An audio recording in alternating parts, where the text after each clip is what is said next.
तो मेरा सवाल आलोक जी से है, जो आप अडानी अडानी कर रहे हैं, आपका एजेंडा क्या है? आप क्या इस इशू में मोदी जी को घेर के वोट खरीदना चाह रहे हैं कि आप सच में जांच चाहते हैं? और अडानी को कॉन्ट्रैक्ट आपकी सरकार में भी मिला था, तो अगर वो इलीगल नहीं था तो ये इलीगल कैसे हो गया? तब जांच नहीं हुई तो अब कैसे? हम ना किसी बिजनेसमैन के खिलाफ है ना अडानी के खिलाफ है। गलत तरीके से एक सवाल मुझे पूछ रहे थे उससे मैं बताए ये सवाल ये बच्चे हर कांग्रेस वाले से पूछ रहे हैं, इसका जवाब आप ही दे सकते हैं। आपने कहा ना मॉरिशस की शेल कंपनीज के जरिए पैसा का और अपने शेयर्स को इन्फ्लेट किया, यही आरोप है। जब आप जानते हैं कि अडानी ने ये सब गलत तरीके से किया, तो उसी अडानी के इन्वेस्टमेंट को आप राजस्थान और छत्तीसगढ़ में कैंसिल क्यों नहीं करते सर?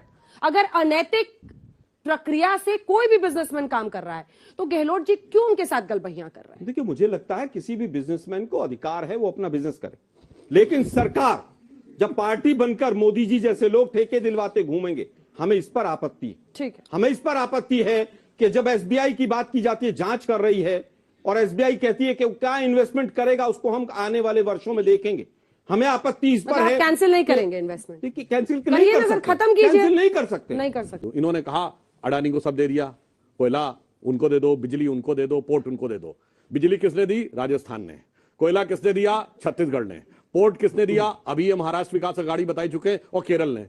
भाई ये सब तो जो तुम नाम ले रहे थे वो अपने लिए ले रहे थे कि हमारे लिए ले रहे थे, ये तो बता दें। दूसरी बात, इन्होंने कहा एक मिनट, इन्होंने कहा शेल कंपनी की बात, तो मैं पूछना चाहता हूं कि भाई शेल कंपनी का आधार क्या है? अगर भारत के रेगुलेटर को नजर नहीं आ रही है तो आपको जिस आधार पे, जिस हिंडनबर्ग के आधार पे कह रहे हैं, वो तो अपने ही देश में आरोपित हो चुका है। और इसलिए मैं सिर्फ ये कहना चाहता हूं कि हकीकत क्या है कि इनके सामने स्थिति यह है कि ये एक कहावत होती है, वो कॉम्प्लिकेटेड हो जाएगा तो फिर उसका अर्थ बता देता हूं। देह ने जे खायो जेबरी को सापरे, मतलब एक रस्सी है, वो सांप नजर आने लगे किसी को, तो ये उसका मानसिक भ्रम है। अब वो कहे सबसे समझ जाओ सांप काटने वाला है। अब कोई मानने को तैयार नहीं हो, कह रहा भाई तुम किसी प्रकार से मति भ्रम में पड़े हुए हो, मगर ये उस सांप रस्सी को सांप मानकर खुद तो बैठे ही हैं और कह रहे हैं पूरा देश मान ले। पूरा देश की आंखें बहुत साफ खुली हुई हैं, उसे नजर आ रहा है कि क्या खतरा है और किधर से खतरा है। अगला सवाल सर, मैं ये पूछना चाहती हूँ कि राहुल गांधी को युवा नेता कहते हैं, पर एक युवा की परेशानी एक युवा ही जान सकता है, तो आप कैसे कह सकते हैं कि राहुल गांधी युवा नेता बन सकते? उन्होंने कहा कि बीजेपी नफरत की और जहलोक जी से कर रही है,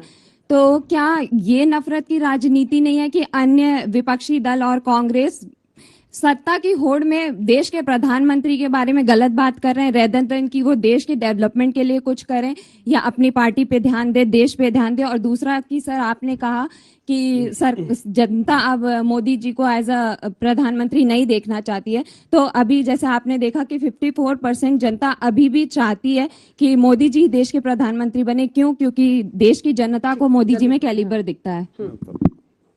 और यही आलोक जी, उन्होंने पीएम ने भी कहा कि जितना कीचड़ उछालोगे उतना ही कमल खिलेगा। जैसा कि एक छोटी बच्ची ने पूछा, माननीय राहुल गांधी जी ने ही तमाम बार रोजगार के ऊपर सवाल उठाए। 2 करोड़ रोजगार देंगे मोदी जी का वायदा बार बार राहुल गांधी जी ने उठाया। तमाम तरह के जो युवाओं से जुड़े हुए प्रश्न हैं उनके ऊपर हमेशा उन्होंने प्रश्न उठाया।